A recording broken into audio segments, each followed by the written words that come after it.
Redragon has many different mice covering a lot of shapes, sizes and price points, but today I decided to focus on the M703 Gerberus. I found this mouse listed on eBay for just 17 Aussie bucks and wondered if a mouse this cheap is even worth considering. Let's find out. As always, let's start off with the tour. On the left hand side are these two plastic recessed lines to help with grip for your thumb, but they sure don't help as this surface is quite smooth, making it actually slippery. Above that is two okay-ish side buttons being positioned perfectly for my hand size, with one being textured and the other smooth to differentiate between the two. On the right hand side is two more recessed lines that pretend to be helpful for gripping. Odd that a thumb button has more texture than these side grips. Protruding out the front is a 1.8 meter rubberized cable with a big USB 2.0 connector on the end. On top are two nice and responsive left and right mouse buttons featuring unknown switches with good actuation force and don't feel cheap and mushy. The scroll wheel is mostly rubberized and has somewhat defined steps with decent actuation force, whilst also being the first of two lighting zones. The single DPI button is positioned not too far back to press uncomfortably and is quite a solid button overall. On the palm area is a Redragon logo, which is the second and final lighting zone with quite an uneven distribution of light focused more on the bottom of the logo, with the top barely even being lit. Underneath is two small Teflon feet and a larger one at the base of the mouse, which does a great job of helping the body seamlessly glide across your mouse mat. There is a mode switch button located near the top which will allow you to swap between three modes that you can configure in the downloadable software. Unfortunately, I do not know what sensor the Gerberus uses, but it does state it's an optical one on this sticker.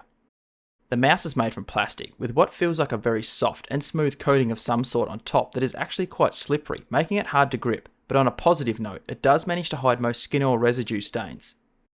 The 703 is actually quite well made, with no flex or give, and feels solid, although does have some sensor rattle when shaken. This mouse is fairly symmetrical, making it good for both left and right-handed users.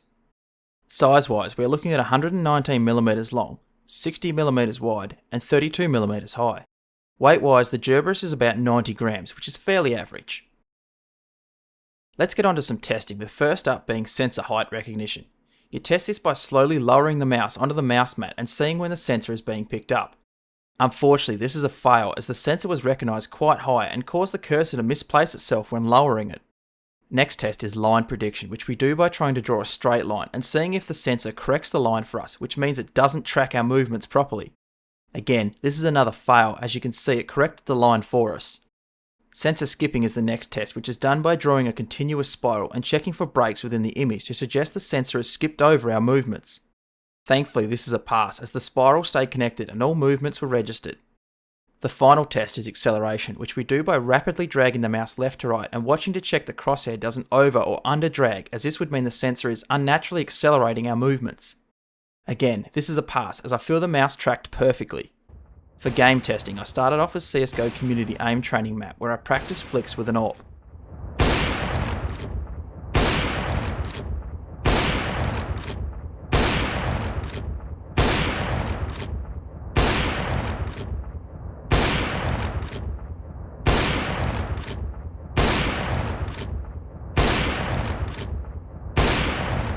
After I was warmed up, I went to some Fortnite squads. I told you, brother. I didn't die, see? Look at that Can we please play friendly? Can he play friendly? No.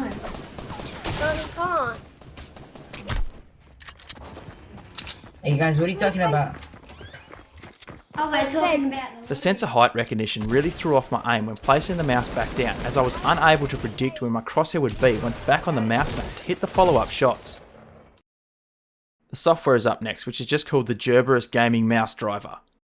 On the main screen we have three modes: the ability to remap 6 buttons, change the polling rate to 125, 250, 500 or 1000 Hz, increase the mouse sensitivity, scrolling speed or double click speed.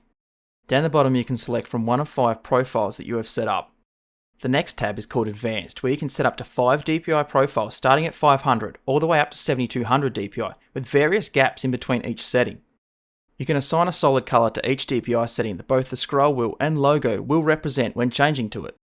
On the right is some extra light controls where you can make the light zones instead show one steady colour at various brightnesses. a breathing effect of a single colour at various speeds.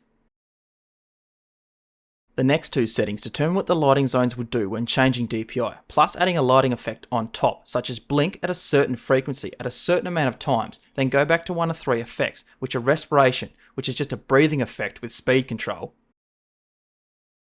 steady, which will just be a single colour that you assign to the DPI setting with brightness adjustment, or neon, which will cycle through the colour spectrum with speed adjustments. Steady plus effect will just show the DPI colour for a set amount of time instead of blinking, then go to one of the three effects that Blink also had available. Macros are the next tab where you can record, create or edit any macros you would like to use on this mouse. The final tab is support, which just has the website URL to find the latest firmware for your mouse. In conclusion, for the price, you can't really expect a lot from this mouse, so I was pleasantly surprised with what was actually offered. Having software available is a big help to really fine-tune your needs and is a great free addition. Personally, I wouldn't recommend this mouse to anyone who takes the aim seriously, as the sensor lift is a killer, so I would rather spend the extra to get something like a SteelSeries Rival 100 to guarantee my aim. At the end of the day, if you are looking for a cheapish mouse with some lighting customization to tie you over until you can afford a better one, or don't take gaming too seriously, there are much worse options out there than the Redragon M703 Gerberus. If you enjoyed this video, leave a like, and if you really enjoyed it, please consider subscribing for more reviews and other content in the future. If you have a suggestion, question or criticism, leave a comment, and thank you very much for watching.